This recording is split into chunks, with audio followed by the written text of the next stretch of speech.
So the Democratic strategy to defeat Donald Trump in November has shifted a little bit. They weren't successful in impeaching him or dropping Russia on him. All of that didn't work.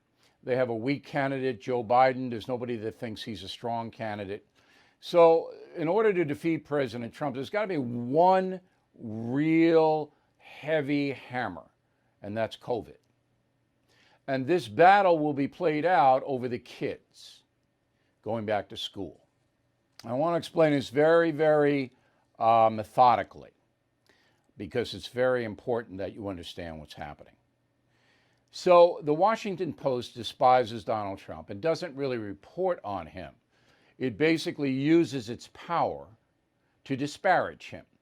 They run an article this weekend entitled "The Lost Days of Summer, How Trump Fell Short in Containing the Virus." They make it personal.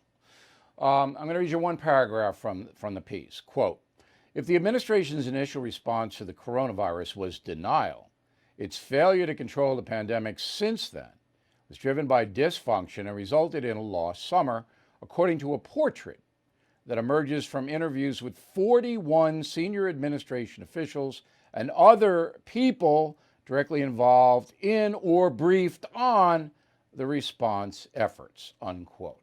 That is perhaps the most dishonest piece of journalism I have ever seen. 41 people, who are they? Oh, we can't tell you who they are. Briefed on? Involved in? What does that mean? Undefined. So here's the con, so you know. There are 4 reporters attached to this piece. They were told, go out and find out how Trump screwed up the virus. That's the mandate, not did he or get both sides or any of that. They were mandated, just put together a piece that shows how incompetent he is in protecting Americans against COVID. All right, so they did. It's easy to do. It's easy.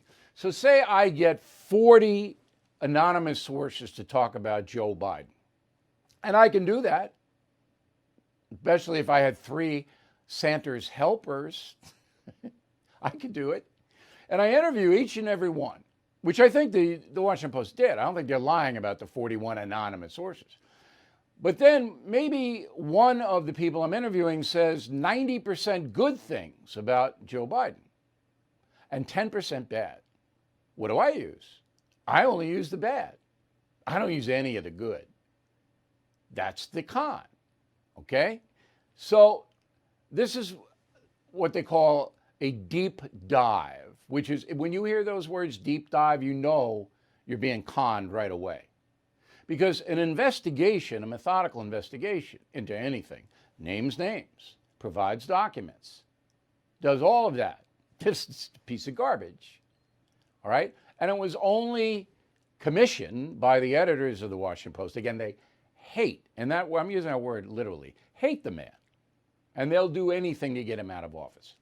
Okay, so I read the article, and it's a bunch of garbage, all right? It's just garbage top to bottom.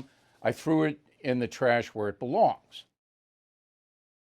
Bill O'Reilly is back on TV and only on The First. No Spin News, every weeknight at 8 p.m. Eastern, only on The First.